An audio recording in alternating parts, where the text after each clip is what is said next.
Hello, everyone. Cecil Martin here. Hey, this is Hunter Henry. What's up, man? This is Max Crosby, part of Raider Nation. Hey, this is Ross Tucker, former NFL offensive lineman. Hey, it's Tyler Lockett of the Seattle Seahawks. Hey, this is Jerry Judy, wide receiver for the Denver Broncos, and you're listening to the Full10Yard NFL podcast.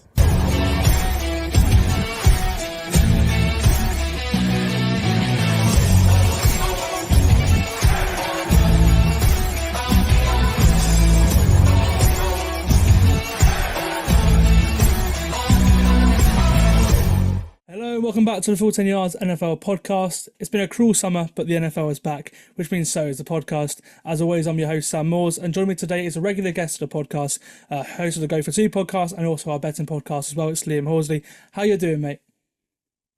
Yeah, doing well, thanks, mate. Excited. We've got, well, as we're recording, we're nearly a week away from the season. So, excited for it all to get going now after a fairly strange pre-season now, with all the teams doing different things. So week 2 and 3 is just a complete kind of random set of NFL games nowadays in pre-season. So yeah, I'm excited for the real stuff to start. How are you? Yeah, I'm great, mate. It's been very busy recently because I got a new job. But other than that, I've been keeping in touch with everything I can with the NFL as much as possible that I could do. It's weird as well, isn't it? Because normally in the nowadays with the way preseason works, until we get an 18th game when it'll be 2 games, some teams don't play a single snap in preseason. Some players, like Miami, for example, most of their players aren't even practicing because they want to make sure they don't get hurt early in the season. So same with the Rams, and is very in some teams like the Chiefs, for example, Mahomes is out there in preseason, which just seems mental to me. It's just so different for every team in the league. Until week 1, which is obviously, like I said, next week, we know pretty much nothing about these teams because everyone's so different. So today we're going to be previewing the AFC. Over the weekend it'll be the turn of the NFC, and then we'll be back with 2 more pods next week ahead of the first Sunday of the season. And the AFC is a loaded conference with about 11 or 12 teams who will feel that they've got a realistic shot of reaching the postseason. Obviously, 7 playoff spots, a couple of wildcard spots, which is what most teams will be fighting for if they don't get the division. Only 7 can make it into the playoffs. And we're going to start with our predictions now, beginning with the AFC East. I'll go first. In the AFC East, I have the Jets winning the division at 11-6, the Dolphins second at 10-7, the Bills third at 9-8, and the Patriots at fourth, 3-14. So a pretty much 3-horse race that will come down to the games between each other, I believe, which I think is what most people believe it will be. Yeah, for context for everyone listening, Sam's going to have records, whereas I haven't got my records, but I did laugh when I heard your Patriots record there. That made me chuckle. That must feel good as a East fan. Do you want me to go my 4? Yeah, go with your 4 as well. I've gone for Bills winning the division. Wow. Jets second, and then Dolphins third, and then obviously everyone's going to pick the Patriots in 4th. I don't think there'll be loads of games between 1 and 2. I don't think there'll be many games either between 1 and 3 for me. But yeah, very, very competitive division. Similar to you, I think it will come down to those divisional games when they all play each other and who can nick a couple of wins off the other one. Exactly. Right, we'll start with talking about the Bills first. Obviously, I've got them going 9-8, as I said, so they will be within the shout of getting in the wildcard spot, certainly at 9-8. Obviously, coming third in the division. Last season, they were 11-6. They lost to the Chiefs in the divisional round. Joe Brady is another permanent OC there, but he has an entirely new sort of skill position set on offense after a very active free agency for the Bills. Stephon Diggs was traded to Houston. Gabe Davis on a big deal in Jacksonville. 2 offensive linemen also went elsewhere as well. And on defense, a lot of their big names that were big names but didn't really make an impact towards the later years as they got older, as their goodbyes, Trey White, Jordan Poyer, Micah Hyde. But those guys, they haven't really been the same guys as they were 2, 3, 4 years ago. So their defense is still very young, still very good as well. I think they'll be thereabouts in the fight for the division. They have the best QB in the division. There's no doubt in that. They've won the last 4 straight. It's hard to pick them against the winning of the division. But I think these teams will take wins off each other. And it'll be tough. And with me, the offense is obviously the biggest question heading into the offseason because Josh Allen is Josh Allen, but this on paper is the worst situation he's been in for a while. is it? How do you think they'll look? Yeah, I think they'll run the ball a lot. In terms of the last 7-8 weeks of the season last year, I think they were top 3 in most running advanced metrics. They were really good at running the football. To be honest, all the teams in this division, apart from the Patriots, are pretty good and were pretty good last year at running the football. But I think the Bills will run the ball well. I think they'll kind of save Josh Allen's legs maybe between the 20s and then utilize him in the red zone. And I think off that kind of more heavy style run game, they'll have a lot more play action passes, a lot more kind of big shots down the field to those big wide receivers. Very inexperienced group, like you said, but still got a lot of legs in there. I'm a big Keon Coleman fan, so I think he's not Stephon Diggs, but his ability to kind of run down the field and catch those posts, those goes, I think will be important for the team. So I think it'll look a bit different to the Bills of old, but they did look different last year. Stephon Diggs didn't get used a lot with Joe Brady. Joe Brady likes to spread it around a lot. He doesn't want to go to one receiver 10, 11, 12 times a game. So I think they'll be using those 2 tight ends, running the football, and then taking those big shots down the field. And I think their offensive line is actually the best he might have had in a while. I don't think he's ever really had a good offensive line, to be honest. I feel like this year it's fine, it's good. I don't think it's weak. I think that'll help them. But yeah, I think it will look a little bit different to seasons gone by. But I think if you look back at week 15, 14 onwards, I think that'll be the Bills you see next season. So yeah, I'm excited for them. Well, as someone who's just taken James Cook quite early in fantasy, I'm not complaining by that whatsoever. So yeah. So that it'll look different. We'll see how that looks. But they've got a big test playing Miami in week 2 on Thursday Night Football. So that we'll see where both those teams are really soon. About just over a week away now from that game. The defense, as I mentioned, a lot of young players. They played very well last year for a lot of those young players as well. And a lot of the key players missed time last year as well. One of those was Matt Milano. He unfortunately is set to miss time again at the start of this year after tearing one of his biceps. It's unclear how long he'll miss. Some are saying he'll be out on most of the season. They've not really said how long he'll be out for, but he is the star player on that unit. Without him, do you think it will take them a while to adjust, or do you think they'll play similar how they did last year at the start of the year? No, I think it'll take a while to get into it. I think they're quite a young defense. They've obviously lost those veterans, not just Milano. Obviously, got Poyer and Hyde as well. You mentioned earlier, Jadavius White as well. It's gone. So yeah, I think it will look different. It'll take a while. I think to be honest, actually on offense as well, they sometimes start the season not slow, but not as good as they are mid-season. But I think for the defense in particular, they're going to need to score a lot of points on offense in the first 5-6 weeks just to win some games. I think the defense will take a while to get going. I don't love their pass rush. We've heard rumours of Von Miller maybe having a bit of a better camp. Definitely not back to his old self, but maybe back to a passable level kind of edge rusher. But we'll see when we get to kind of week 1, week 2, what that looks like. But yeah, I agree with you. I think they're a young unit. Milano's a huge miss for them. They're going to have to just play a very kind of safe style defense where they make the team drive the ball down the field 13, 14, 15 plays and kind of stop explosives. That's how the Bills win. But yeah, I think by the end of the season, they'll be relatively good, middle of the pack defense. But yeah, I think you're right. I think the start of the season is going to be some growing pains for that unit. What do you think makes them better than the 2 other teams in the division to give them the title, their 5th straight? Josh Allen. Quarterback's the most important position in the sport. Everyone listens to me on here when we did last year's pods knows how much I value that position. And yeah, he's just way better than the other 2. Now I do think the Jets could have a chance if Rodgers is Rodgers of old. But I think that too early to say that. So yeah, I think Josh Allen is just so good. I think the team are quite experienced. They've been there, done that as a group as well.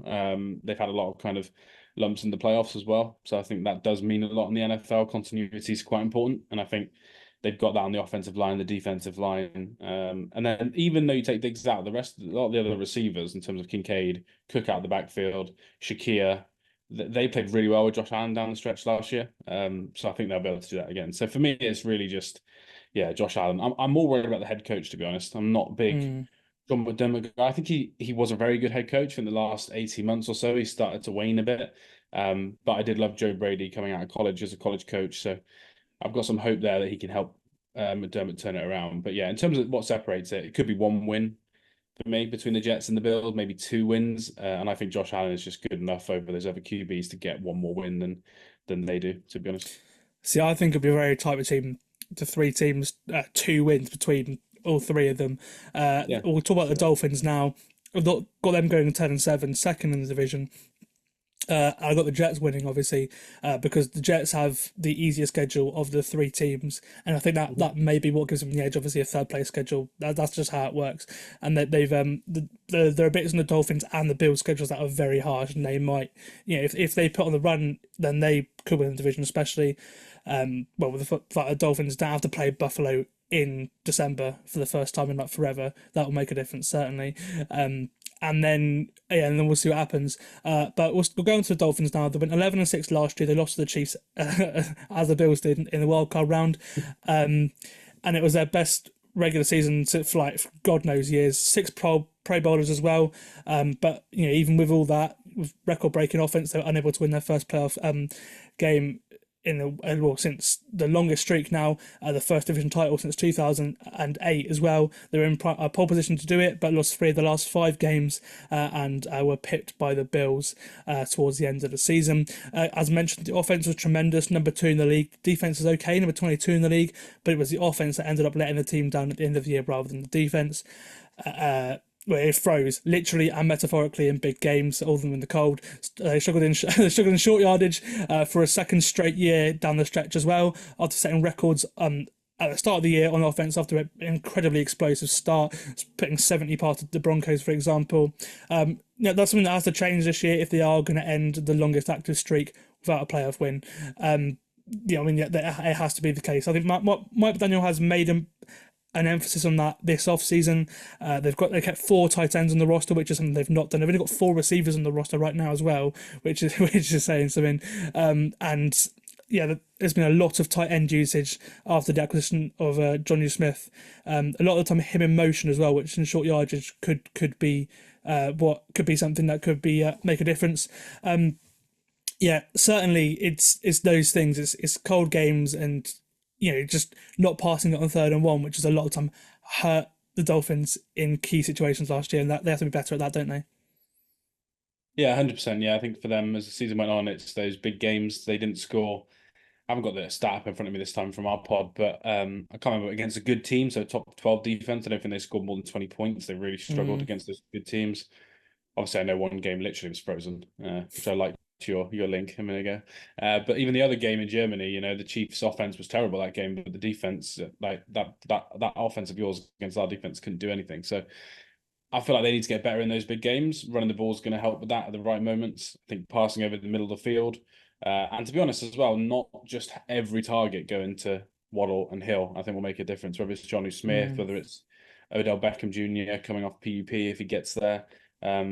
Devon a chain to kind of catch passes out the backfield as well. That's been happening a lot in training camp as well. It's been a lot of Achan as a receiving back, and then obviously Mostert between the tackles. That's normally what it's been a lot of times. So if you've got him in PPR leagues, then that's great.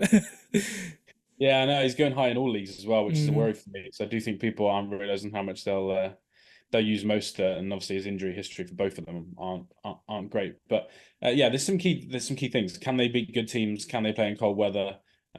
Which I think is the quarterback, and I do think it's also offensive line. Like when it comes down to those big games and those cold weather games, I want the Chiefs to throw the ball 40 times a game. When it comes to the playoff wildcard weekend in the cold, they don't. They run it a lot, whereas the Dolphins didn't seem to be able to do that with that offensive line. Which is strange because they're really good at running the ball the rest of the time. It's just when it gets late in the game, when it's on the line, there's a stat where Waddle and Hill barely caught the ball in the second half because the Dolphins are always so far in front in the first half. But in the big games, they didn't go to run the ball more. They just kept trying to force passes down the throat. And that obviously they know you're going to pass, and that makes no sense to me as a team that can run the ball really well. They couldn't in the big game, so that has to change as well. Yeah, their speed backs, I'd say, is a factor as well. They're not big thumpers, so that's an element they need to work on. But that's why they got Odell Beckham. Have a third person, have Jonnu Smith who can block and catch, not just catch. That's kind of what they want to be the difference. And in terms of schedule, they've got Packers on the road, Jets on the road, Browns on the road, basically in December. All those games will probably be cold. they probably will need to win one of them to win the division at worst, if not two of them. And if they can kind of get over that hoodoo and kind of improve as a team down the stretch, then they've got a hell of a chance. Well, but that's yeah, the point. Interesting. That's the point I was going to get to next. So I have them going 10-7, and that's despite going 2-6 against playoff teams. So they still, I still don't trust them to win those big games. But they've got a much easier schedule than the Bills, in my opinion. They also, I had them finding a way down the stretch to at least win a couple of those games that they will compete in the postseason. It's gonna be something. I think they will. For example, if they get Houston, if they a wildcard team, they go away to Houston. That's a dome. I feel like they can definitely win that game. I feel a lot more confident about them winning that game than I would going into going into Baltimore or going to Kansas City or going to Buffalo again, just because it's in a dome.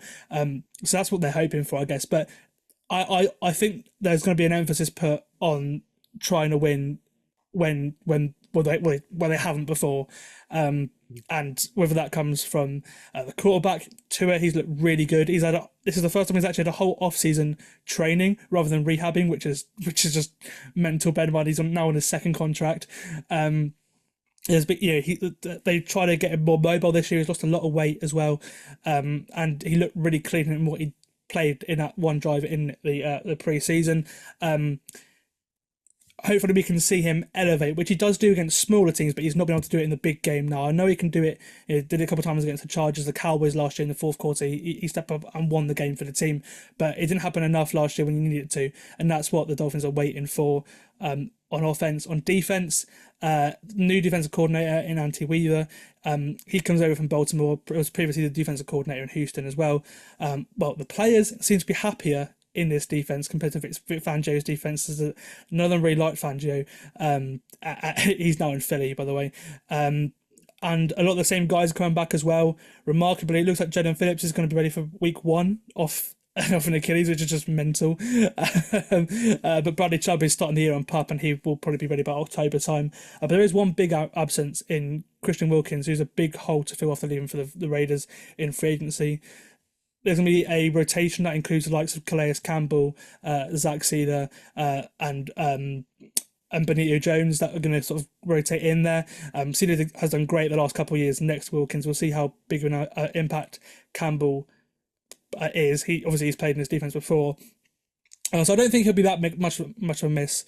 I think the defense probably performs about the same. It's the offense that is the most important thing for the Dolphins, I think, because at the end of the year it's not been the same. And when Teron Armstead gets hurt eventually, I am very concerned about the offensive line. So we'll see how they go. How do you feel overall before we got into the Jets?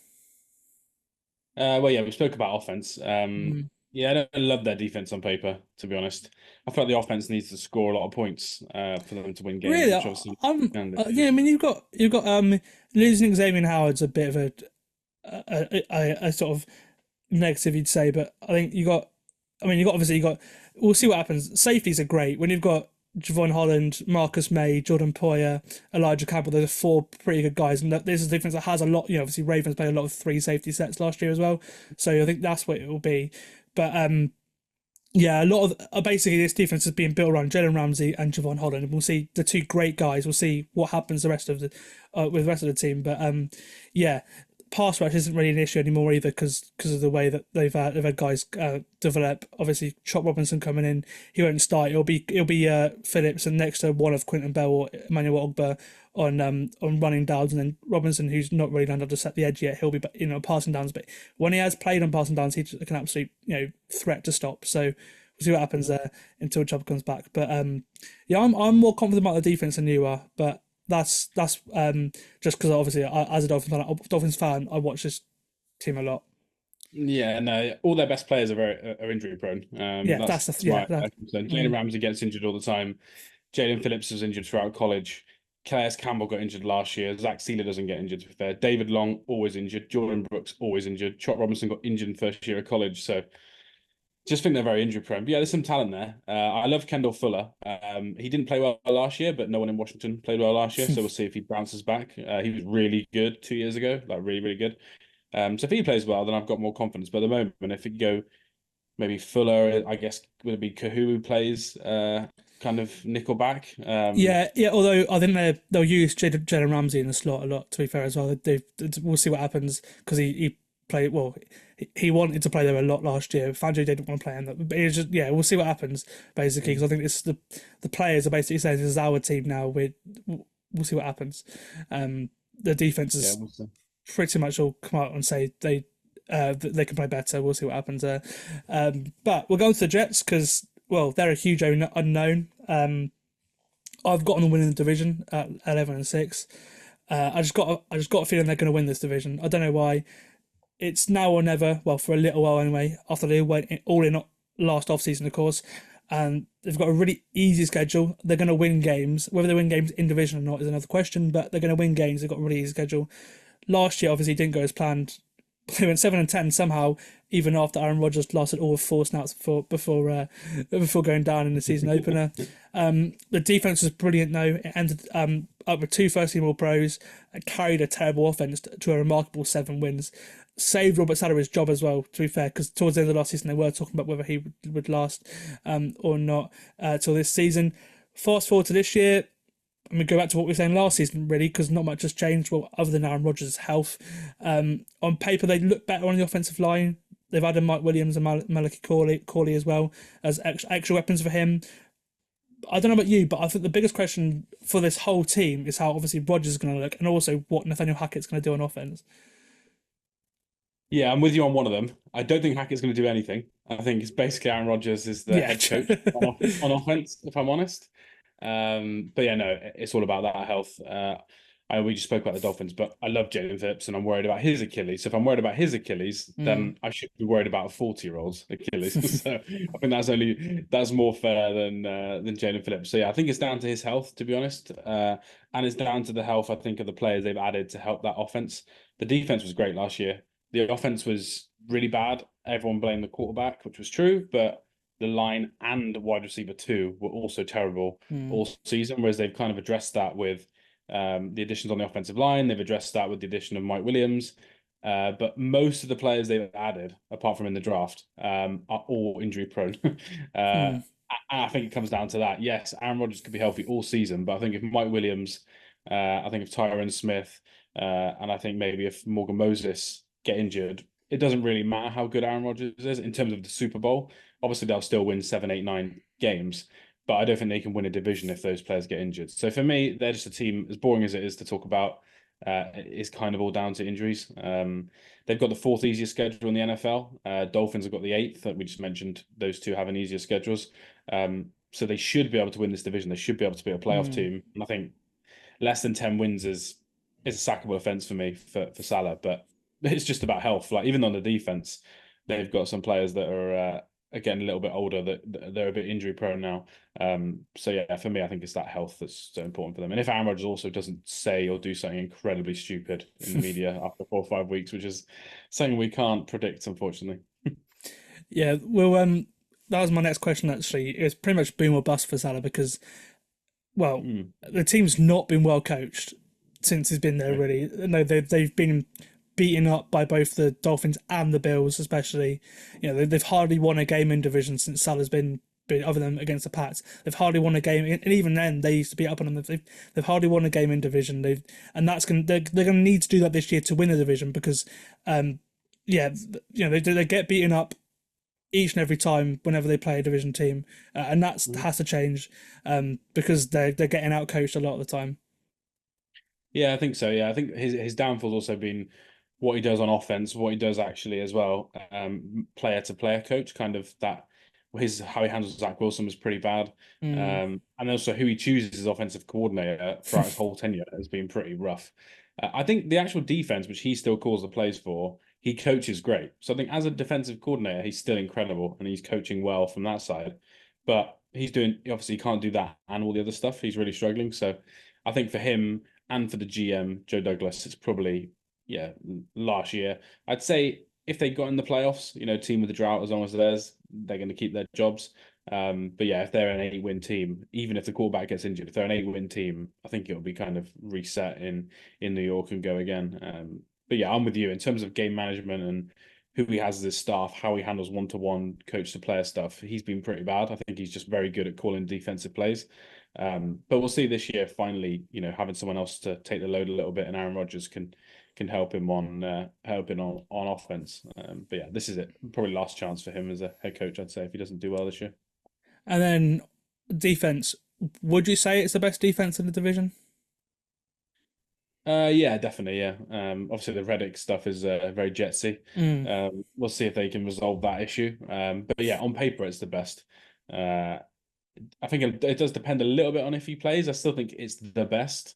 But I think it's probably only the best because the Patriots decided to kind of throw the towel in and trade Matt Judon and stuff. Before that, the Patriots defense was looking very good as well. But yeah, if Reddick plays, it's the best by far. Very good play call. Obviously got a good kind of guy in the middle in Quinnen Williams. If Reddick plays, you got a good pass rusher. They've got one of the best corners in the league. I like Quincy Williams at linebacker as well. He played great last season.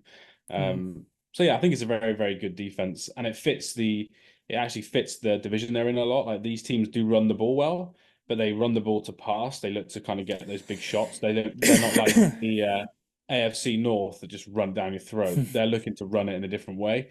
And I think the Jets defense does fit that. But I would say this year they've lost in depth. It's not as deep as it was in previous years. So if they get injuries, they haven't got the cover there, but their starting unit is probably, one of the best defenses on paper in the entire NFL. Yeah, I think it is as well. But again, and should Reddick play, that whole saga getting traded and then refusing to play until he gets a contract is very Jets.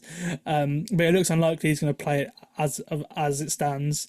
On paper, again, I think this is right up there. I got both the Dolphins and the Jets rosters in the top 10, and the Bills aren't too very far away either. The big question mark just hovers over. I think they're going to reach the playoffs. It's either they do that for the first time since 2010, or it just goes up in flames, and it's just which one happens. It's either going to go very, very well or very, very badly, and then it's what happens from there, really, isn't it? Yeah, you've got more confidence than me with them winning the division. What you said, 10 wins, maybe. I think you said 10 or 11. 11. Yeah, 11 wins. Yeah, that'd be a hell of a season for the Jets. So if they get that, all the Jets fans will be very happy. All the Jets fans that listen to this podcast will be tweeting you in delight. So yeah, we'll see. But yeah, it does feel very feels very boom bust. I think to most people, but it also feels very Aaron Rodgers. They need to win last game of the season, and he throws some terrible interception, and then they fall out in the playoffs at the last minute. Yeah, that feels very Aaron Rodgers-y as well. So yeah, we'll see. But yeah, it feels quite boom bust in that kind of city with the media. I think with the head coach's personality, Rodgers' personality, Sauce Gardner's personality, I feel like it's going to be quite an explosive year either way with the Jets. But yeah, we'll see. It'd be fun if they're good. Yeah, they've never been since I've been alive. So pretty much, yeah. Not been in the playoffs since 2010, so that's the longest streak in the NFL. Okay, on to the Patriots now. It's a new era in New England. Obviously, I've got them going 3-14, unfortunately. Team going into the first season without 6-time Super Bowl winning head coach Bill Belichick. Former Patriots linebacker Jerome Mayo was his choice to succeed him and lead the team into the new era. They also head into that era with a new quarterback in Drake May, someone you're really high on, Liam. Yeah, I'm a big fan. We spoke about him in the draft process. Really high on him. We'll see if he plays or not. I can see both sides, to be honest. I think the offensive line's pretty terrible. But there's some good individuals, but there's some big holes. I don't think that the scheme's right. Obviously, the wide receivers are pretty poor. The running backs are hit and miss at times. So yeah, I love Drake May. I think he can be a very good player. It's just whether it's actually better for him to not play this year as much. Now, I would want him to have reps. I would not want him, if I was a Patriots fan or coach, to play at all. But it's just whether you throw them out there at the start. They've got a pretty rough schedule. They've actually got the second hardest schedule in the entire NFL by most metrics. Some of that is because the three teams they play in division are very good. But yeah, if he starts, then great. I love to watch him. I think he's a Josh Allen-like type of player when Josh came into the league. But if they didn't play him, I wouldn't be sat here going like, what a terrible decision. I think they probably made the best decision for his health at least. But good player. I think he'll be very good next year. We'll just see how he can play this year behind such a weird offense. Yeah, that's it. We're unsure as to whether he'll start or not yet. It looked like he wouldn't Then he picked up pretty remarkably over the training camp went on. Jacoby Brissett also hurt his shoulder as well, so that will play a factor into sort of week one. And he would be if it isn't May, it'll be Jacoby Brissett who starts and front a rebuilding roster. The state of it on the offense is not pretty at all. The offensive line's not looking great. Everything I read about the Patriots offensive line makes it sound dreadful. They're not sure which five are going to start yet either, which for a rookie quarterback again doesn't seem very wise at all. The receiver, it's one of the worst receiver rooms in the league as well. It's sort of guys with the best, the same ability you could say, but no real standout like this is the receiver one kind of role from anyone. Doesn't really fill me with confidence. But there's some players I really like on defense. You mentioned it there. Obviously losing Matt Judon was a shame, but with the direction of teams heading in, and obviously him wanting a new contract, it makes sense to move off him. And I think they'll be able to keep some games close because of that defense. Secondary again is one of the best in the league. For example, really looking forward to watching Christian Gonzalez again come back off the injury last year. You've got Kyle Duggar, for example, Peppers, Jones as well. You've got decent secondary, to be fair. But unfortunately, just the way that they are a rebuilding team, one of the worst rosters in the league at the moment. So I had them with three wins, one of the toughest schedules, as you say. How do you feel about the Patriots as a whole? Yeah, when we did our top 5 defensive offenses on our pod, I had them in the top 5. Since then, they've lost Barmore to his blood clot issue. Yes, true. Obviously, wish him the best. He's an incredible player. Loved him in the draft as well. And then Matt Judon as well. Probably was the right thing to do for them overall. But again, if he played, I do think it was a top 5 unit. And you are going to, the NFL's like, you are going to have games against backups. You are going to have games where teams have got injured offensive lines. And the Patriots would have won the odd game here and there. I thought they'd probably get 6 wins-ish when that defense was fully formed. Now I'm a little bit less confident. But for me, I think if Drake May develops, doesn't get injured, develops, maybe they find a couple of offensive linemen they like for the future. And then one of their rookies just becomes a good wide receiver too. Just a good all-around, middle of the league player in his first year. I think that's probably a success for them. This is a long-term rebuild. They did it with Bill for a long time, even though he's not Bill. I think, Mayo's going to get a lot of time compared to the average first-year coach. So, long-term rebuild. They're going to be a bad team. I think I've got them getting more wins than you. I think I would say around that 5-win mark. I think they're 5.5 as they're under/over. I think it's priced right. But defense will be good. Offense will be probably one of the worst in the league, I would imagine. Yeah, I'm pretty much on the same lines there as well. And we'll be back for the AFC North, which will start with the Bengals. Right, we'll go on to the AFC North now, and we'll start by going through our predictions first to fourth. So I have got the Bengals winning the division at 13-4. I've got the Ravens second at 11-6, the Browns third at 9-8, and the Steelers fourth at 8-9. How about you? Oh, there we go. First time we've matched up completely. I've gone for Bengals. Yeah, Ravens, Browns, Steelers. I probably have the Steelers with a win or two less. Kind of breaking that Tomlin streak that's been going on for quite a while. Maybe the Bengals as well with one less, getting a bit closer to the Ravens. But I have kind of Ravens, Browns about where you put them. So yeah, same order, with a few less wins for me across the division than you. Awesome. We'll go on to the Bengals first. Last season they were 9-8, but obviously Joe Burrow missed the last 9 games of the season. He's back healthy after missing the second half of the season with a wrist injury, and I think he'll be a memorable one for Bengals fans as well. I have them winning the AFC North and going on one final run before they have to pay one of Chase or Higgins or whatever happens there. It looks like Chase is going to play. It looks like Higgins is going to play. Chase came back to camp this week, practice.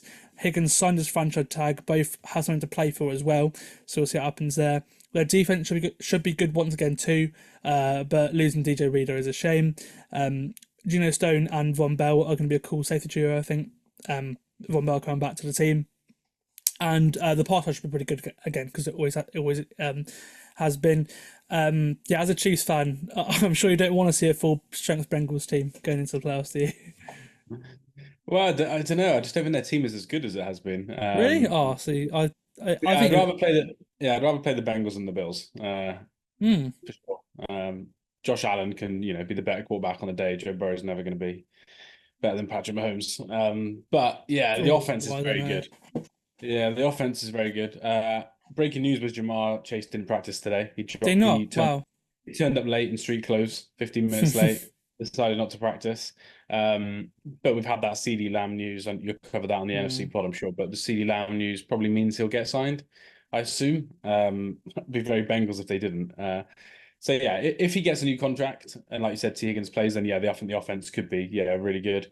Hopefully they kind of go away from the old Joe Burrow offense. It looks really good with Browning doing a lot more turn the back play action, kind of a lot more from shotgun, which they don't really do with Joe Burrow. If they do that, I think the offense could be lethal because then teams aren't going to know whether they're going to run or pass. But yeah, we'll see what happens. We'll see what happens with the tackles as well. The offensive line is still a little bit hit and miss, but I love Demarius Mims.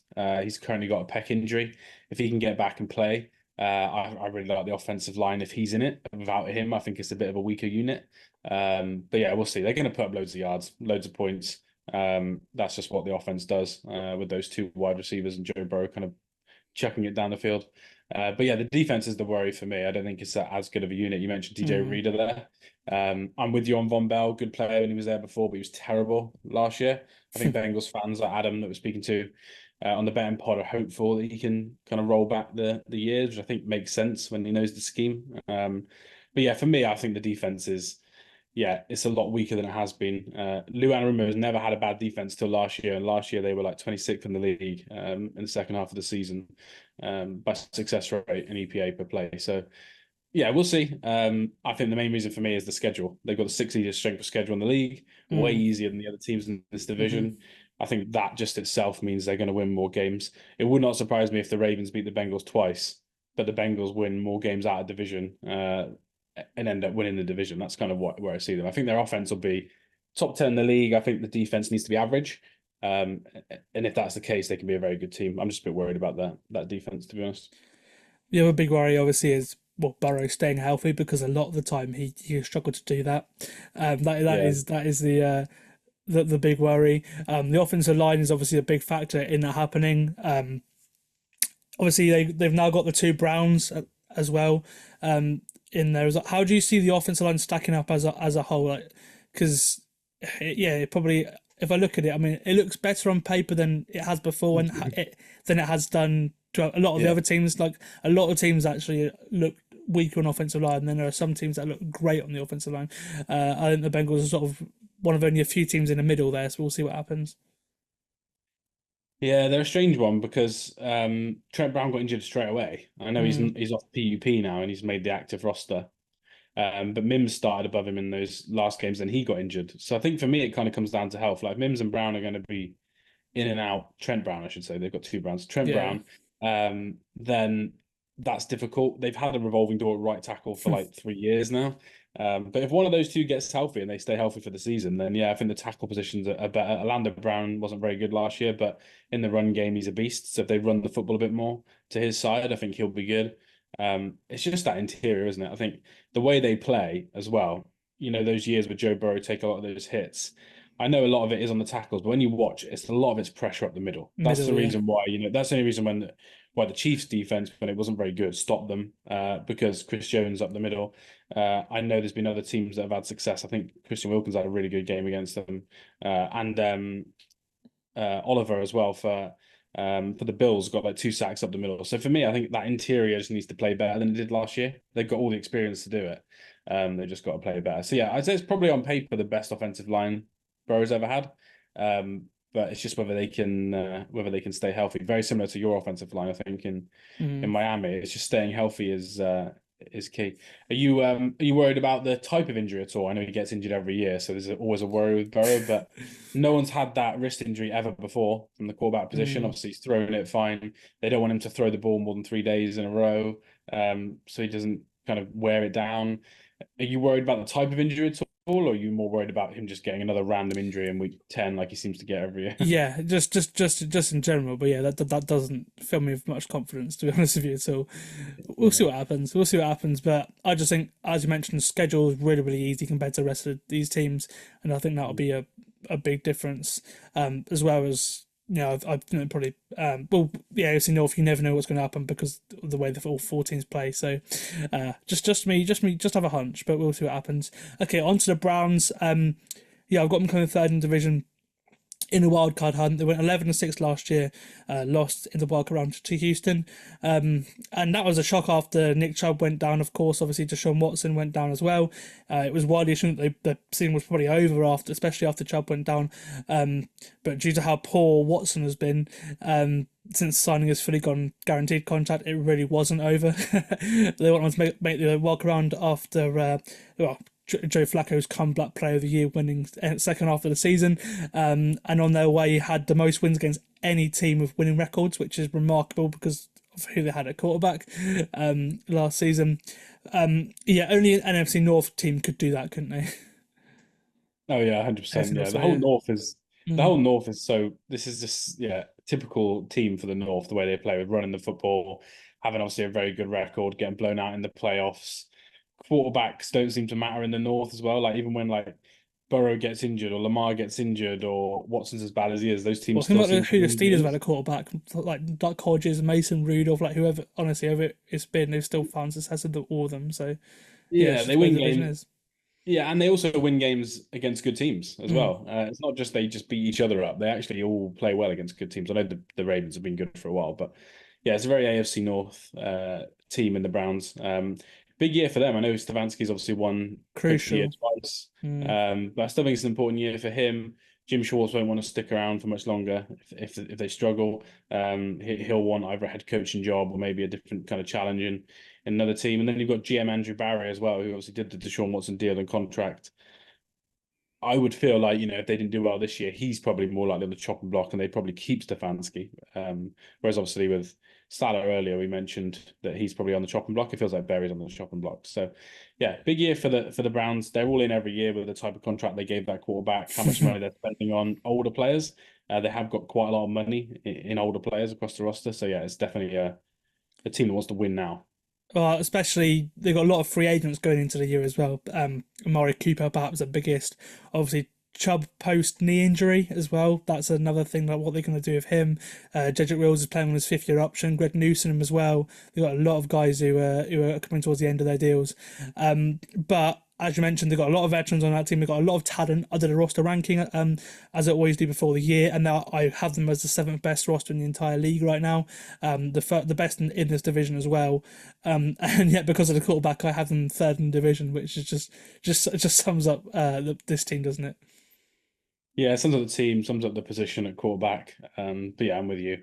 They've got a very good roster. They're a bit more injury prone now. Like the offensive line's been great for a while, but 3 of the 5 have had massive injuries in the last 2 seasons. But yeah, they're still very, very good on paper. Amari Cooper seems to pull his hamstring and then come back in every game. But yeah, they are aging, like you said, but they have got a very good roster. I think their depth isn't as good as maybe as it has been in the past on defense, but on offense, they've kind of put some of the resources into that side of the ball. So yeah, it's a very, very good team with a very bad quarterback, unfortunately for them. But yeah, they're going to run the ball a lot. They're going to play action, bomb it down the field. That's kind of what they're like. And the other benefit for them is they've got a really good backup quarterback room as well. So if it doesn't go well, they've got 4 on the roster right now. Yeah, they've got 4, and they're not going to trade. They're not going to trade Jameis. They've said they don't want to trade DTR. Maybe Tyler Huntley ends up being the odd man out. But if something goes wrong with Watson, either they finally come to their senses and get rid of him, or he gets injured, because he has also only played 12 games. Some of that because of injury in the last few years. They've got a player, a good backup there that's probably better than any backup the North's had for a while. Like all these teams keep getting injured at quarterback and they seem to find someone. So yeah, very good team. I'll be surprised if they win less than 7-8 games. Regardless. Certainly in the wildcard hunt if they don't win a division. Certainly, you have to say. As will probably the Ravens as well. Last season 13-4. AFC North champions, lost in the championship against the Chiefs. I've them 2nd in division to the Bengals at 11 wins.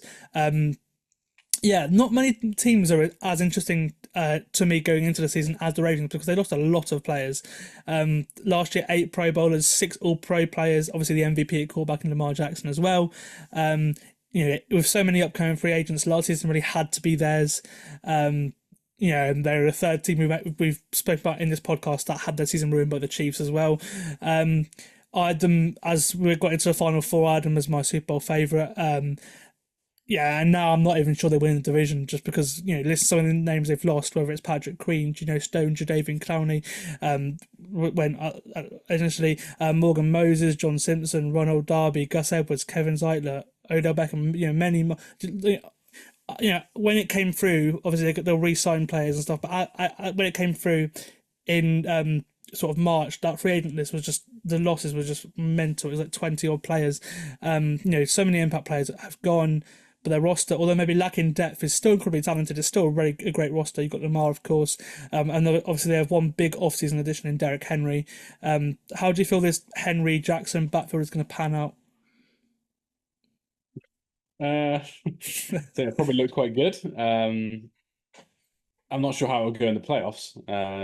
You've got to run the ball. Everyone talks about running the ball in the playoffs, but in the AFC, you end up having to throw the ball a lot to win a playoff game. Yeah, if you take the weather out, bad weather games are different, but you're not going to beat Josh Allen and Patrick Mahomes by running the ball 30 odd times. You're going to need to throw the ball down the field. So I think in the regular season it'll be good. I think it will help Lamar stay healthier in theory because he won't have to run it as much. I think red zone is going to be a nightmare. You're never going to stop them scoring. If they get in the 5-yard line, maybe 10-yard line as well, they're going to score probably one of the best rates we've ever seen in the NFL, which I think is really exciting. I think in the 20s, it might not be as good because the offensive line is a bit all over the place. The one thing this line's got going for them is they are all better run blockers than they are pass blockers. So I think that'll help Derrick Henry. But I think we could see, especially down the stretch against the big teams, in those high-scoring games, that maybe the offensive line stops them from a passing perspective. But in terms of Henry and Lamar, I think regular season the numbers will be crazy, and then we'll just see in the playoffs what teams do. Because teams have always managed to stop the Titans running it in the playoffs, and then you need to pass it, and obviously Tannehill isn't Lamar Jackson, so we'll see if Lamar Jackson and the offensive line can hold up and play well. But yeah, it's going to look cool as well. First snap with them in the backfield is going to look pretty nice. So. Yeah, and you mentioned the offensive line. Despite all the losses on defense, I think that's the one thing that worries me about his team, the offensive line, because they've lost a couple of starters there, and it doesn't fill me with confidence. The defense, I'm interested to hear what you think about this, because they've lost, well, not only lots of players, but also half their staff's gone as well. A couple of them have gone to coordinated jobs across the league. A couple of them have gone, to the Chargers or whatever it is. Like, this defense is completely different, staff and players wise, than what it was last year that did so well. Yeah, 100%. Yeah, the defense is it's the best in the NFL last year. There's a couple of bad games at the start that stopped them having like a crazy historic season in terms of like the metrics. But yeah, it's the Ravens. They're very good at redeveloping, kind of revamping their team. I do not think it'll be as good as last year, but I still think I'd be shocked if it's not a top 7-8 unit in the NFL in terms of defense. They've got rid of good players, like you said, but they did keep, for me, 2, if not arguably 3 of their best players. You've obviously got Justin Madubuike, who got that big deal. Roquan Smith, incredibly good linebacker, and then Carl Hamilton's probably the best safety in the entire NFL. So they lost players, but they kept the spine. They're going to be very good at stopping the run, which in this division is more important than most. It's just whether in the big games have they got enough on the edge at pass rush. But yeah, the secondary is very good as well. I'm more worried about them using obviously the head coach, their defensive coordinator that's gone to the Seahawks. And McDonald was a very, very good play caller. I think that'll be a big loss. But if I was a Ravens fan, I'd be cautiously optimistic just because Harbaugh's very good at finding new staff. And they could have picked. Well, there's new staff, and then there's basically the whole defensive staff leaving. Like they've lost a lot of guys. Yeah, but they had their pick of who they wanted to be their DC, and they didn't pick any of the other guys. They picked Zach Orr, who's still there. So they think he is the best of that bunch that left with McDonald, and obviously one of the guy meant to Miami as well. They think Zach Orr is number 1 out of that group. And the Chargers as well. They lost a couple of guys to the Chargers too. But... Yeah, so I think, I trust John Harbaugh. He's one of the greatest coaches in NFL history. But yeah, I just don't think the talent is as good. So I think there'll be a game where they lose 33-27. They'd never lose last year. But I still think against the bad teams, you'll see this team rack up loads of sacks and turnovers on defense for sure. finally in the division, the Steelers. I've got them going 8-9. You said you're going to do a little bit worse than that. And yeah, it's just time for another year of wondering how far Tomlin and the Steelers defense can take the team, really, isn't it? Because obviously there's never had a losing season since he joined in 2007. But we both thought this might be the year that streak ends. It was announced today that Russell Wilson will start in week 1, which is interesting because, well, just the way it's gone, it was Wilson, then it was unsure, and now they've said it's going to be Wilson that starts the year. Whether he finishes the year or not, which is another question, because you've got Justin Fields waiting in the wings. Yeah, just your take on Wilson being announced as a starter today. Very Tomlin. I think I saw one of the beat reporters write a couple of days ago that, and I think Dan Orlovsky said it as well, that it was probably a slightly fake QB battle. He probably was always going to go with the guy that's played that number of snaps, that kind of veteran presence in the locker room, someone that knows defenses a bit better. In theory, in Tomlin's eyes, won't make as many mistakes. Now, I don't agree with that because I don't think Russ is very good, but logically, he should make less mistakes than someone who does struggle to read the field like Justin Fields does. So yeah, it wasn't a surprise to me. I do think both of them will play a number of games, whether it's for injury or benching. I think they'll both get a chance. I love Justin Fields, so I think I would have gone with him. I think the run game with Arthur Smith, the running backs, the offensive line, and Justin Fields could have actually meant the offense could have been good. Now, they would never have passed it, hardly, but when they ran it, I think it would have been good. Now, I just think their offense is probably going to be a bit of a kind of disaster all over the place. I'm not a big Russ guy. I would say if you've got Pickens in fantasy, though, it's a complete result. The wide receiver room's terrible. Yeah, and the Russ worst Wilson, in the league. Russ Wilson loves a go ball, and Pickens loves a go ball too. So for fantasy football, it's probably good if you've got George Pickens, but I don't think it'll lead to many 30-point games for the Steelers. I'll be surprised if they score 30 once in the season with Russ starting. There we are. This defense will be one of the best in the league again, without a shadow of a doubt. You look at pretty much, well, they've got an all pro caliber player at every level, whether it's defensive line, linebacker, on the defensive back now as well. Obviously Fitzpatrick, and then we'll see how Joey Porter does heading into his second year. They've got Peyton Wilson in the third round as well to start opposite Patrick Queen, that they brought over from Baltimore. Yeah, we'll see what happens on offense. It doesn't fill me with much confidence, but. I think it's the end of the line, because when you look at their schedule, the second half of the year, I can't see them winning many games at all, if any. Listen to this. After their bye in week 9, they have Washington, and then they are home to the Ravens, at Cleveland, and then they're at Cincinnati, Bengals coming off a bye that week, then they're at home to Cleveland, then they're in Philadelphia, then they're at Baltimore, then they play the Chiefs at home, and then they play the Bengals again at home to finish the year. Now that may be the hardest end to a season that I've ever seen. And yeah, if the Steelers have a winning record, I'll be absolutely shocked, because I just can't see it happening with that end to the season. Yeah, their whole schedule is the hardest in the league, 32nd. If you look at Sharp Football Analysis, it's terrible. Now, would it surprise me if they beat the Chiefs on Christmas Day to ruin my Christmas? No, it would not surprise me if that happened. But yeah, you're right. They will win a random game or two out of that group, because that's what Tomlin does. He's an incredibly good coach, and like you said, they got some game wrecks on defense that could turn it over. Five of the 6 division games come in that stretch. So the division will be decided in that stretch pretty much. Whatever happens. They'll win a couple, and they're actually the team that I think scuppers a team like the Browns. I think that you kind of built to really kind of haunt that Browns offense. But yeah. It's a terrible schedule. The offense isn't going to be great. If I was a fan, I'd want them to lose loads of games and just reset that quarterback position. But yeah, we'll see. The run game will be good. I think the pass game will be pretty bad, and the defense will keep them in some games. But when it comes to the fourth quarter, I don't think they're going to win many games, unfortunately. Awesome.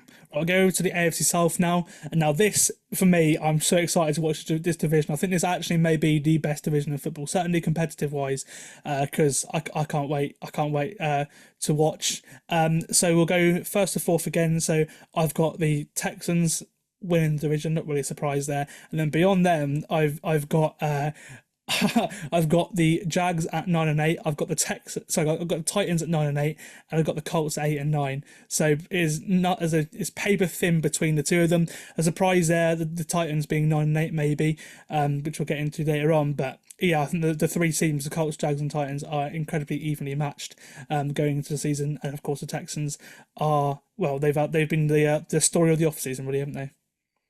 Yeah, it's a fun division. They also always seem to beat each other in weird and wonderful ways. It's very different to the North, where the North seems every game is a crazy, intense, entertaining game from a good football perspective. The South always seems to be like, oh my God, Minshew's thrown 3 picks and now the Colts have lost sort of game. So, yeah, it should be a fun division. In terms of my order, I've gone similar. I've gone Texans 1. I've gone Jags 2, but I think that'll be closer than people think. I've gone Colts 3, 3 and 4. You could flip a coin, I don't really care. And Titans 4th, I've gone. I do like Levis more than I did coming out. I think he played okay last year, but yeah, Richardson's a better player. So for me, I've just leaned Colts there, but I've gone, Texas Jags with you 1-2, which I think people will be surprised about. I see a lot of Colts love to finish second. Yeah, and I was thinking about putting the Titans second, so we'll go into that in a minute. But we'll start with the Colts. A good segue up with Richardson. It's really tough predicting them because they have a 6-game stretch that will basically determine whether they will have a successful season or not. Because between week 7 and 12, they play the Dolphins, the Texans, the Vikings, and then it's the Bills, Jets, and Lions. So that is so you play probably 5 playoff teams in 6 weeks, so we'll see what the Colts are made of in that stretch. And then the bye is a week after that as well, so the season could be over by the time they even get to the bye week. So we'll see what happens there. But this is the most excited I've been about the Colts team since Andrew Luck retired, and that was a while ago, obviously. A big factor of that in that obviously is of course Anthony Richardson looked great, a lot better than I thought he would, being so raw out of college before his precautional season-ending surgery last year. They also added some fun rookies as well, and Leatu Latu and AD Mitchell as well. So I'm excited to see them play in the league. They'll probably have a big role straight away. Other than that, they're Joe Flacco and Raekwon Davis in free agency. But other than that, they pretty much brought back all their own guys, which is a very unusual way of building a team. Chris Ballard very, very adamant to keep his draft picks in the building. But I like that as a sort of different way of having a roster. How do you feel about the Colts? They keep their own guys. They never spend any money on other guys, even if they've got it. It's a very strange thing. Yeah, I can't. Yeah, I'm a bit all over the place with the Colts. I don't think their defense is going to be as good as what others do. But I really like watching Richardson up in the offensive line that was really bad 2 years ago. It was great last season. They've got a great head coach, calls the plays, obviously Shane Steichen. And I think for me, it's that combination of his ability at running and throwing the ball deep as a quarterback. I think he's got to get better at the other stuff, but he's good at those two things. And Shane Steichen means that I think the offense will be really exciting to watch. I think it'll be really fun as a neutral. Red zone will be good. I'm just not as into the defense, but I think overall that probably leads to even more fun for us as neutrals for them, because I think they're going to be involved in some shootouts. So yeah, they're definitely going in the right direction. I think the team's getting built really well. I would love if they could have added one more weapon at the wide receiver room, but they're still young in their rebuild. So yeah, I think it's an exciting team. I think they'll just have to win a lot of shootouts for me.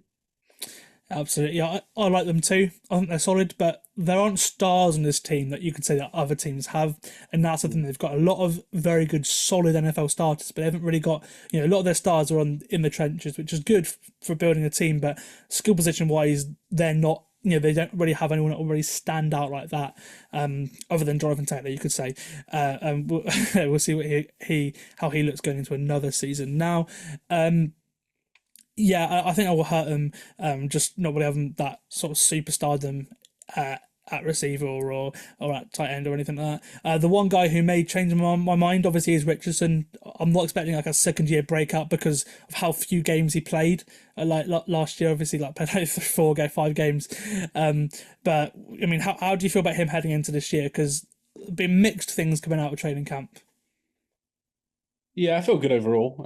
I think, he is a raw player, but I don't think he's as raw as people thought. I think if you watch him last year and those games he played, you can tell that he can kind of read defenses. He can fit a ball in. He's got obviously great arm strength, great arm talent. He's just a little bit inaccurate in the short to medium kind of range. He kind of overthrows a lot with how strong he is. But yeah, I feel really good about him. He picked up a lot of protections as well. I've been reading that in camp that he seems to be helping with. The kind of the veteran things that quarterbacks do in terms of like picking up blitzes and stuff. So if he's kind of getting that already, then, that proves he can kind of, learn on the fly. I just think overall they shouldn't run him as much as they did. he needs to learn himself a little bit to slide, but they also ran him a lot. Like they called a lot of QB draws, they called a lot of QB option plays. I just think they need to be a little bit more clever with that. Trust him to throw it a little bit more, and then in the big moments, obviously, he can use those legs and get a little bit better at sliding than he has been. But yeah, I love him as a player. I love him as a prospect.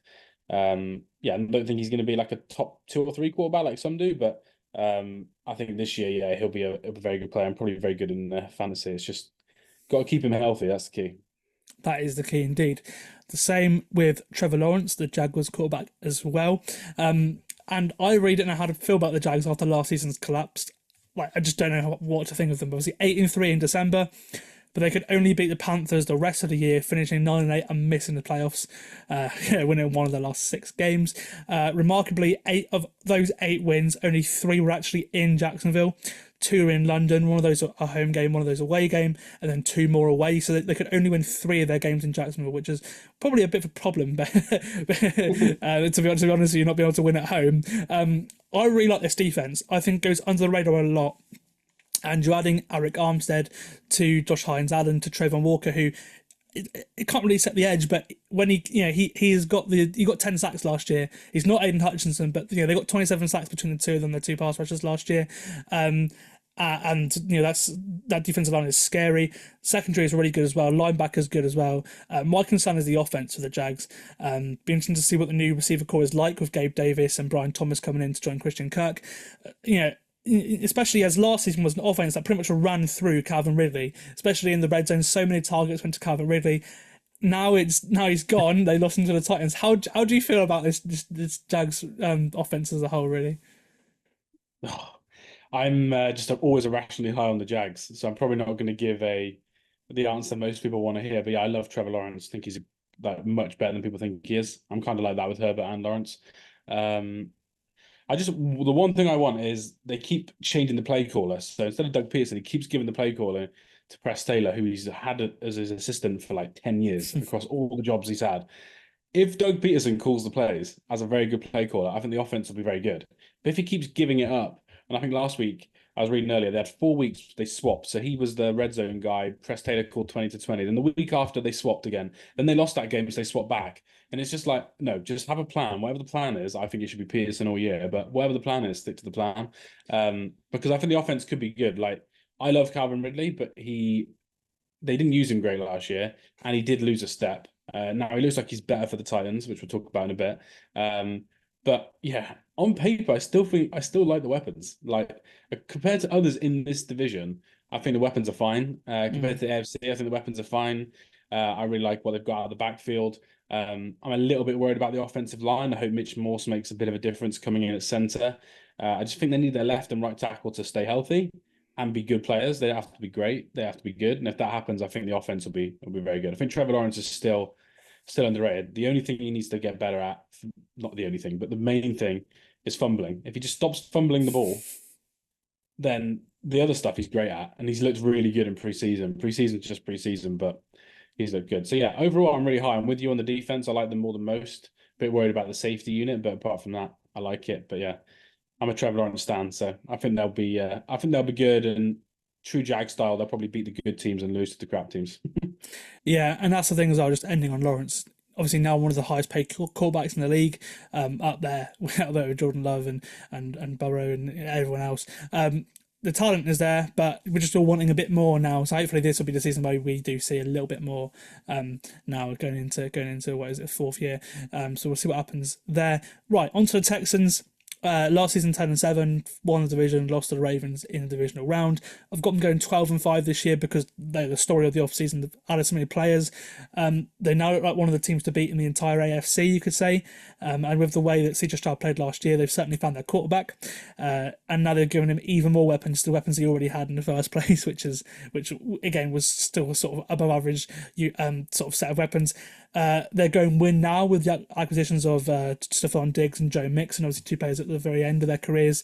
And they've addressed all their losses on defense with sort of like-for-like replacements. You could say so they've not really lost anyone as well, which is good for them.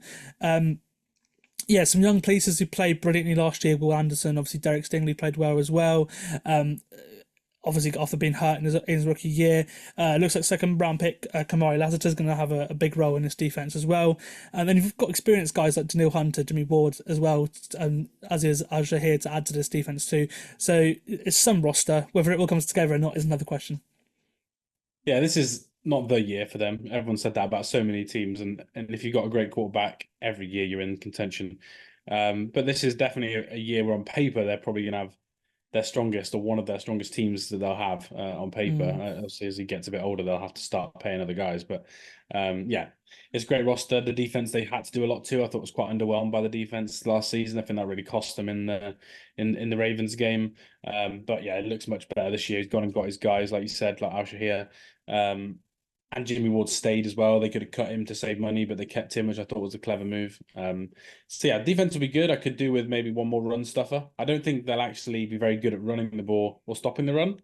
But I think that's probably the least important parts of football in the AFC when you're going against quarterbacks that sling it around like these guys. So yeah, very exciting team. I think they'll score a lot of points. If they can get that run game sorted, on both sides, then yeah, they're going to be a very deadly team. And yeah, I'm more worried about playing them in the playoffs than I am the Bengals, going back to our earlier conversation. Interesting.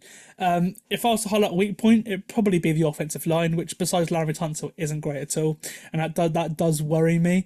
If he misses games, which he did do last year, that could be a big issue. But if it does all come together, do you think it could result in like an MVP like season for Stroud? Maybe you have to be a 1 seed normally to win the to win that, and obviously if they were the 1 seed, then yeah, he'd probably get it because of his age. But yeah, maybe I think they run the ball a lot. Like that offensive coordinator runs it probably too much with his 49ers kind of heritage. So I want to kind of see first, but yeah, in theory they definitely could. Yeah, it could lead to that type of season. But I'm with you. The offensive line is the part that could worry me a little bit, especially the interior offensive line. I think that's quite weak. But yeah, he's got all the makings there to be an MVP type player. I think he could lead the league in passing for sure. Whether or not they have won enough games to get an MVP, we'll see. But yeah, he'd be bang up there for most passing yards for sure.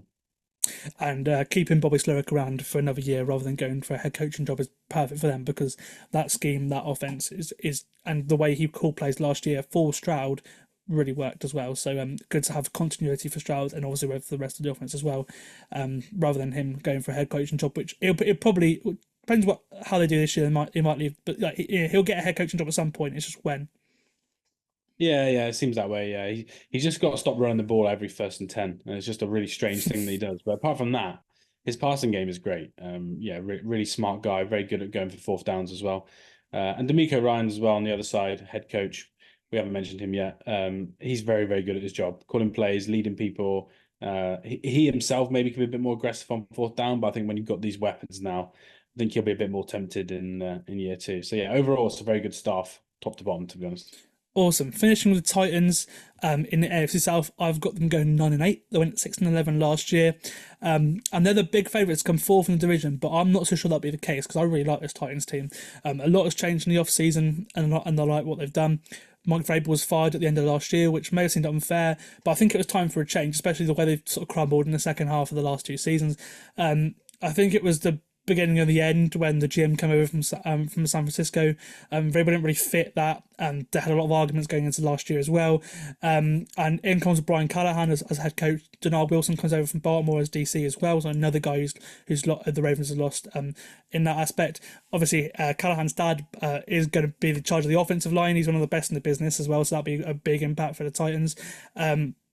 And then big additions like L'Jarius Sneed and Calvin Ridley in free agency, and obviously by trade for Sneed. The O-line and defensive line have been added to as well, and a lot of decent starters have been added, a lot of sort of late in free agency as well.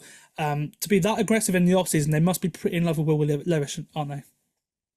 Oh yeah, you'd hope so. Yeah, they have gone all in on this roster. I was talking about on our pod the other week, and they've done everything they can to be a 8-9 win team this season, and anything less is probably a disappointment.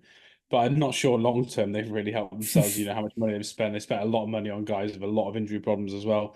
But in terms of this year, yeah, they must love Will Levis, because they've really gone in on him. They've not tried to really add much in terms of competition. And yeah, I thought he played well down the stretch, and you can tell they love him because you don't spend this money on these age of players that they've done if you don't think that quarterback has a chance of winning you a division. They obviously think he can win the South this year. Yeah, fascinated to see this offense. Very QB friendly. Again, this obviously that West Coast offense, a lot of QBs playing it. A bit different. The Bengals one was to say the Rams or the Niners or the Dolphins. It's a bit different, but yeah, we'll see what happens there. And then Levis, he had flashes of good and bad last year as well. Some very good games, some bad moments as well. Be interesting to see. He's got the tools to be a great quarterback. It's just whether he can actually put it together or not is another question. But yeah, certainly some things to like about him. Yeah, for sure. Yeah, his worst moments are under pressure. The offensive line is their worst unit for me. I think that's the part that could scupper him. But yeah, there's a lot to like. Do you think Callahan being there on the offensive line will help that? I guess they've added guys. The sort of he's not going to have a bad unit compared to what the Titans have been because they've had bad units recently. Yeah, it'd be way better than last year. It's just young, isn't it? Obviously, Skoronski and Latham. It's just young. Yeah, but I think, year 2 and 3 of those guys, it'll be a good offensive line because that's how good they are as coaches. But it's just, this year they're quite inexperienced. But yeah, if they spend some money on a right tackle next year to go alongside those guys on the left side, then I think they could have a very good unit. But yeah, Will Levis, just stay away from pressure, have a good script, run the ball well, not too much with him. And then I think the offense should be good enough with those weapons. Awesome. We'll be back for the AFC West. Okay, now on to the final division in the AFC, the AFC West. Let's go through 1 to 4 how we feel that each team is going to pan out. Now, if you're picking anything but the Chiefs, that'd be a shock, especially being a Chiefs fan. I mean, again, they're by far the best team in this division. I've got them going 13-4 this year, which is quite a big record. But just looking at that schedule, I feel like there's certainly a possibility of that happening. In second, I've got the Chargers, but a big drop down to 6-11 for the Chargers. I've got the Broncos at 4-13 in third, and I've got the Raiders at 3-14 in fourth. Yeah, similar. I've gone Chiefs 1, Chargers to finish second, Raiders to finish third, and Broncos finish fourth. But 3 and 4, I'm a little bit similar with the South. It wouldn't surprise me if it was the other way around. You know what I mean? Kind of splitting hairs, I think, a little bit. I've just kind of gone with maybe some talent on defense, to be honest, between the difference there. But it's definitely the weakest division in the AFC. Certainly beyond the Chiefs. Certainly, yeah. We'll see whether they win all the games or not, because with the way it was last year, they may not do. But yes, certainly plenty of wins on the table for the Chiefs. But we'll start with the Broncos. I've got them going 4-13 after they went 8-9 last year. Well, everything we're hearing, it sounds like Sean Payton has got his guy in Bo Nix, with how he's looked and sort of adjusted to the offense in pre-season. The only issue is the rest of the Broncos roster is not good at all, which for a rookie quarterback is not ideal. Now, Nix is a bit different, and they found ways to win towards the end of last year, especially after benching Russell Wilson. But they were horrific to start off with, one of the worst teams I've ever seen in the NFL to start the season. And I have no idea what to expect. On paper, they're not very talented though. They also have a pretty tough schedule as well, which it's might actually work out in the Broncos' favour because it's not about winning this year at all. It's about finding out what you have in the quarterback and the young players that you've obviously a couple draft classes now of young players that they've got some young guys that will start on this roster certainly. They've started their rebuild now. We'll start on Nix. Obviously, he's been announced as the starter. How do you feel about that and him going into this year? Yeah, I think it's the right decision for them as a franchise.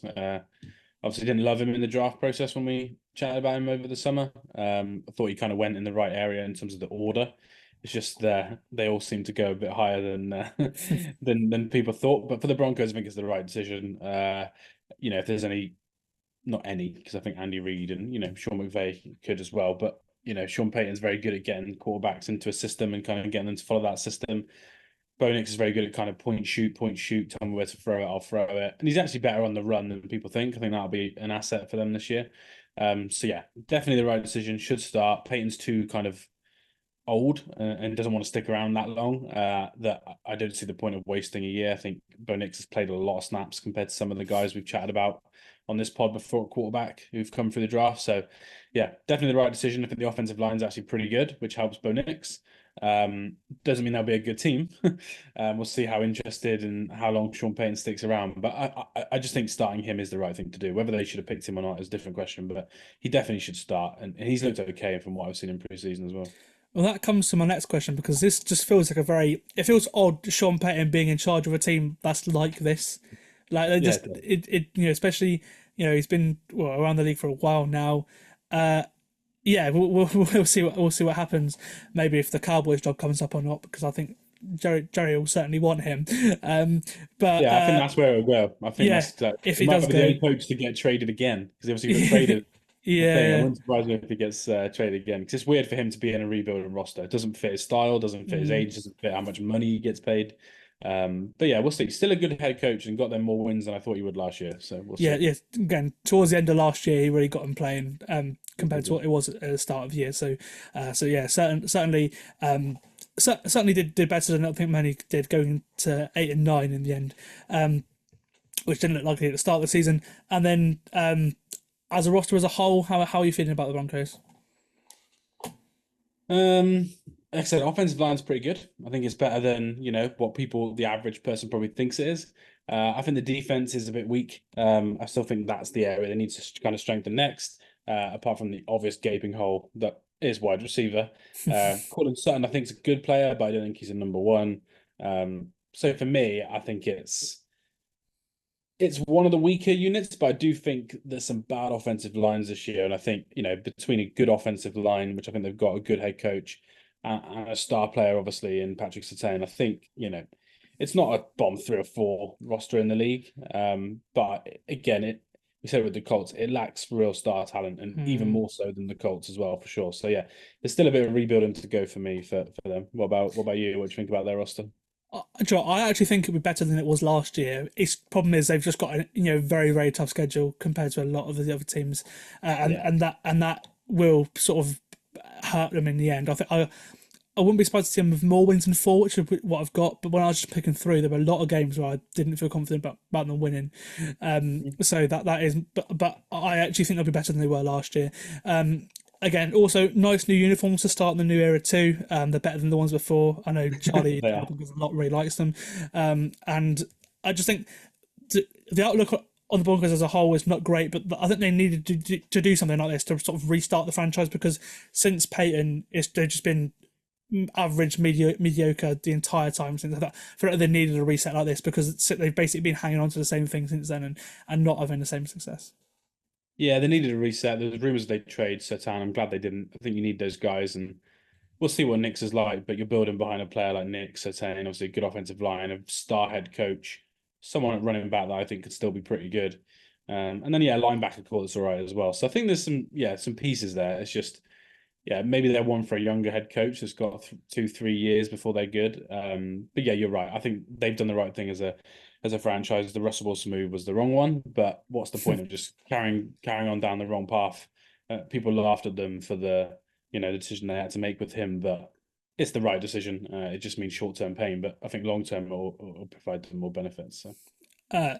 Same thing can be said for the Chargers as well, really, another rebuilding team in the division, after firing both Brandon Staley and Tom Telesco, the general manager too. And after years of flirting with the NFL, sort of as well with suspension, with Michigan and everything, Jim Hobble finally lands back in the NFL. He lands in LA. Going to be very interesting to see how the Chargers, obviously, they're going from one style to a completely different one now. It's interesting to see how they look right away, isn't it? Yeah, it is. Yeah, like you said, he's obviously been an NFL coach before, done well. But been flirting with coming back for a long time. A very interesting person, very fun coach to have in the league, I think. And probably a good fit in terms of what that franchise needs is someone like him. So it'd be interesting to see how they do in year one. I know a lot of people think he turns around stuff pretty quick, which I agree with. But I think even he knows this is maybe a bit of a bigger rebuild than somebody's done in the past. I think he's very good. I think his hire at OC is pretty bad, and I think that's too much of his old school self coming out. And I think in college football you can run the ball as much as Michigan did, and you can do well. You can do that in the NFL. If they're in the NFC South, they could do that and win the division in a year's time. But with Justin Herbert, you don't want to do that forever. So we'll see. I think if they kind of maybe develop the offense after 1 year and move on maybe from Roman, or add another voice as the kind of assistant to him, then I'll feel better long term. But yeah, they need a fresh start, and he's the right guy. He turns around the whole team, not just, what's on the field. It's about the whole culture of the franchise, and Jim's very good at doing that. Yeah, so Jesse Minter comes over from Michigan with him as a defensive coordinator, brings a new scheme defensively, which can't be any worse than the previous scheme regime under Staley. The offense wasn't the problem. Well, most of the time anyway, they have a quarterback. It was a defense. But the offense is the unit that has gone through a big transformation, as you say. Greg Roman is offensive coordinator there. It's going to be very run heavy, run first. The receiver core is different as well. Obviously, moving on from Keenan Allen and Mike Williams in the offseason. They were good servants when healthy, but the problem is they didn't stay healthy very often. And I say different because it's not as talented. In fact, the skill positions as a whole, there's not much there. But the O-line is really good, one of the best in the league now, you can say on paper. And yeah, it's like anti sort of Miami or Houston. This roster is like the complete opposite of them. So we'll see how they look. But yeah, and how Herbert looks in a completely different scheme and a new set of weapons as well. Yeah, it's going to be interesting. I do think they'll pass it more than the average person thinks. Like, there's a lot of they're going to run it 40 times. It's like teams don't really do that. They're going to run it way more than they did last year. That's a given. Greg Roman, Jim, those running backs, the lack of weapons, but they're not going to pass it 6 times a game. Do you know what I mean? They're going to pass it 20. Yeah, they're going to have. I'd be shocked if Justin Herbert's not having games of 18 to 24 completions on a regular basis. It's just there'll be a lot more kind of run on first and second down than maybe they've done in the past. Jim Harbaugh is a bit old school, but he's not a dinosaur. He knows you can't run the ball 50 times a game. But yeah, they're definitely going to try and establish that. I would have loved to get one more weapon for them. Like, I think that would have been more fair for Herbert as well and for his development. Like, someone that the idea is they're there for the long term. I don't mean like an old guy for 1 year, but someone else to pair with Lad that they think, right, this person could be the future. It doesn't have to be a wide receiver 1, maybe someone they thought was a good wide receiver 2 for a while. I'm kind of disappointed they haven't done that. I'm disappointed they haven't been linked to a little bit more to people like Brandon Ayuk and stuff like that for the future. But that'll come in time. As you know, I love Justin Herbert. But the offensive line is good on paper. I'm not as high on it as you. I think it could be great on paper, but some of them have never played in the NFL or not played that well for more than like 3 or 4 games. But yeah, if it's as good as what we all think it is from college, then yeah, that's going to be a unit they can then build around and go crazy next year. I'm still just think the defense is going to be bad. I think the play call is going to be better, but I think the people on defense who actually play the snaps are either very injury prone or not great. So yeah, we'll see. I think they're going to have to control the clock and win games by just making that clock bleed and winning it like 17-14. I think that's the way for them. It's interesting. They had the receivers, all the pass rushers to give up, and they chose the pass rushers just to stay rather than the receivers. They did, yeah, which is an interesting thing going into the season. And yeah, we'll see what happens with this Chargers team. But yeah, I think they're very hard to predict. But I think 6 wins is about right because I think they're a lot better than both the Raiders and the Broncos are. We'll go on to the Chiefs now. So you're a Chiefs fan. Liam, I've got them going 13-4. They went 11-6 last year, and obviously won a Super Bowl, playing on the road for the first time in the playoffs. And yeah, we both have them winning the division. It's hardly a surprise. Team going for a Super Bowl three-peat. It's been a busy off-season, losing the likes of Snead, Woody Gay as well, who we'll talk about going to the Saints in the next podcast, but adding more firepower like Hollywood Brown, Xavier Worthy on offense, especially with the Rashid Rice suspension maybe looming as well. That seems very wise now. As a Chiefs fan, do you honestly think it's possible for them to win it all again? Yeah, definitely. Yeah. Yeah, 100%. Yeah, it's a lot of it's health. You can't predict injuries. I think if you sat here now and you guaranteed me, Patrick Mahomes, Creed Humphrey, Travis Kelce, and probably Chris Jones played every game except for maybe the last game if they've won the division already, then yeah, I can't see any reason why not. Obviously, every roster's got holes in it, but I think one theme for me is that the AFC top contenders of most of them have gotten worse for me. I think the middle tier of the AFC has gotten better. I think there's more teams that can make the playoffs now, for sure. But I don't think there's as many teams that can win 14 games. Like, if the 1 seed has 14 wins this year, how many of those teams realistically in the AFC can win 14 games with these rosters. I don't think there's many. So yeah, of course they've got a chance. There's a reason no one's done it. It's very hard. And one reason it's hard is because if you play more games every year, those players get more wear and tear. They're more likely to get injured. Like one of the key reasons why the team never repeats or three-peats is because of health. And because normally you lose so many players in free agency.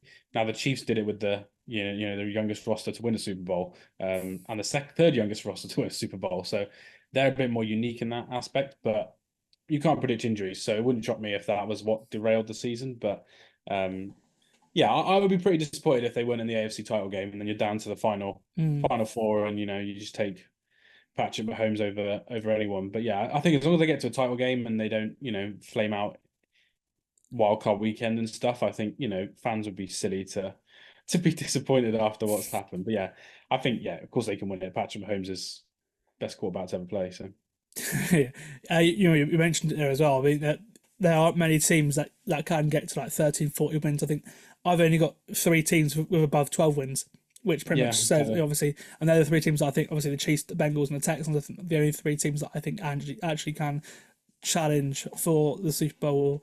Or, well, maybe another team gets into the title game, but I think those are the 3 big contenders. And I think it's between both the Chiefs and the Bengals for the 1 seed, because I think they have a much easier schedule than the Texans do. Definitely. The Chiefs run into difficult teams, but they're mostly at Arrowhead, which is brilliant for them. Not down to go on the road. Have to go to Buffalo, but you'd have to play many hard teams on the road. You play the Niners away, but you're off a bye going into that game. So, and then the toughest stretch is probably the first 4 games in obviously Ravens, Bengals, Falcons, and then Chargers.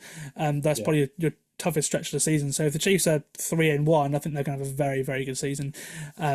It's just what happens. I think the offense will be. Would you think it'll be better than last year? And then the defense is just how the defense will look without Snead. I think that's the other question. Yeah, I think it'll probably be the second best offense, maybe third best offense he's had, I would imagine, out of the 6. So yeah, I'd be disappointed if it wasn't better than last year. I think, usually the Patrick Mahomes has averaged about 29.5 points a game as a starter. Last year they did 22, like a whole touchdown difference with a better defense as well. So you're getting more possessions than they've ever had before. I think really does show how kind of they didn't struggle to keep the ball sometimes, but they struggled to finish drives and they struggled to not turn the ball over in the first half of the season. So yeah, I think the offense will be great. I think I had them as the second best offense. My co-host had them as the best in our pod. I think it'll be them or the 49ers for me up there for those things throughout the season. I just think the defense, which we'll talk about in a second, I guess, will get a little bit worse. But yeah, the offense is looking very good, and I think on paper it's a better offense as well than what we had last year. And like you said, the schedule is the 12th easiest schedule in the NFL. A lot of that's because they play a crap division, obviously. But yeah, this is the easiest one he's ever had. So I just think, regular season, I think it'll be similar to the time, when they lost to the Bucs in the Super Bowl. They had 14 wins, and then in the playoffs they weren't as good because maybe they were a bit kind of lackadaisical, and maybe they've sat on their laurels a bit. I think the regular season they'll be a very, very, very good team again. And then the defense, we know Spags can work magic. It's just how this defense looks. It'll be a lot different, I expect. Yeah, it's young defense again. A lot of changes. Obviously, 53s came out yesterday. They've got rid of a lot of the back end of the roster, like the kind of worst 7, 8, 9 players. They've really just changed and gone young again, like even younger than they've ever been before. So yeah, I think if the defense is as good as it is last year, it'd be a complete shock. But yeah, like you said, Spags is a good coach. Chris Jones, there's some really good players on the spine of that defense. The spine's very, very good. And they're still young as well, like Trent McDuffie, George Karlaftis, Jaden Hicks.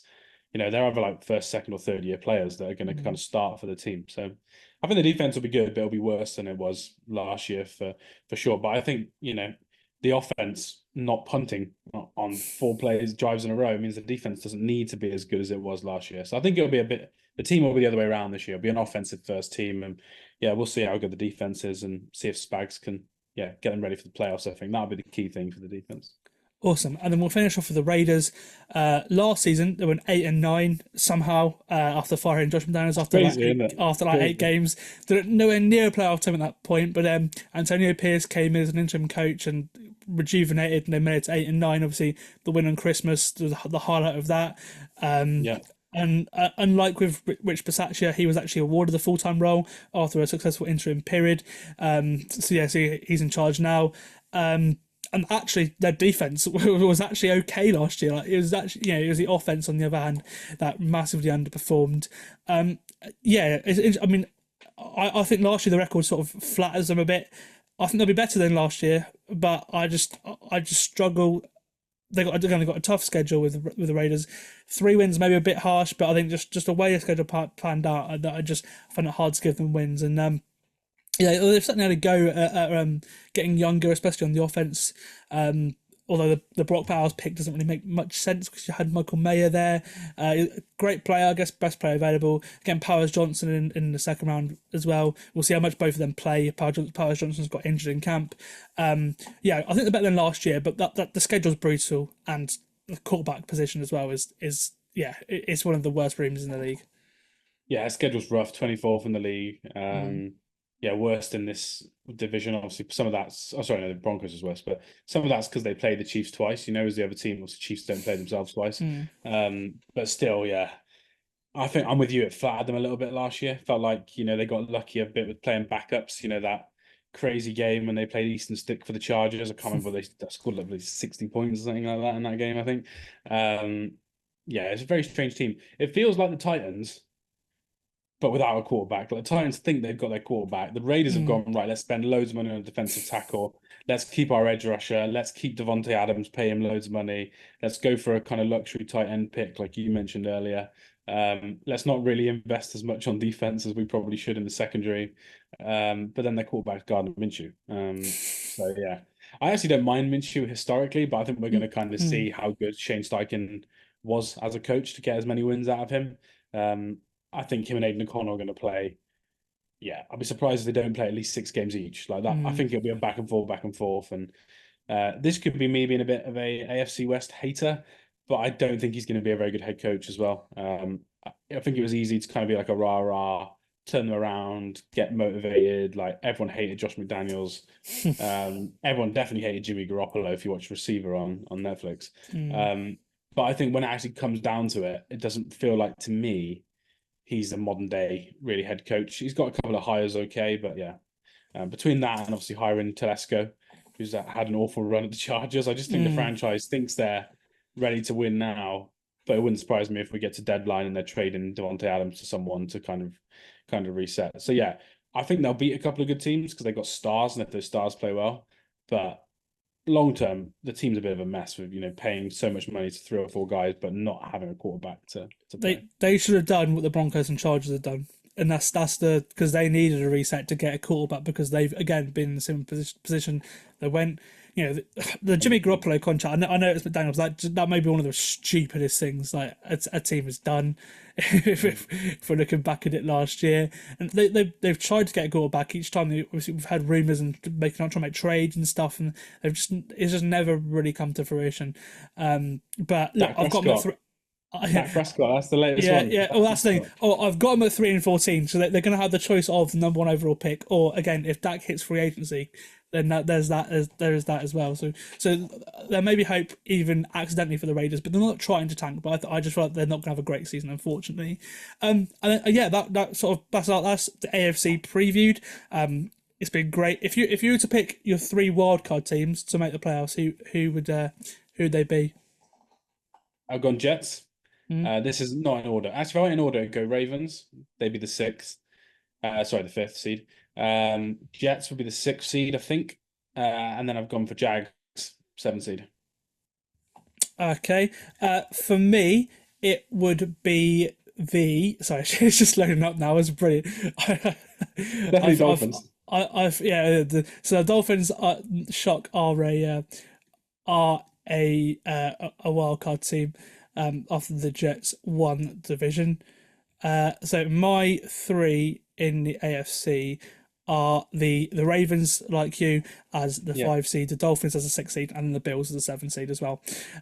Making it in. So Bills with 9 wins, you said. Yeah, 9 wins as well. Yeah, so I ended up with 4 teams on 9 wins.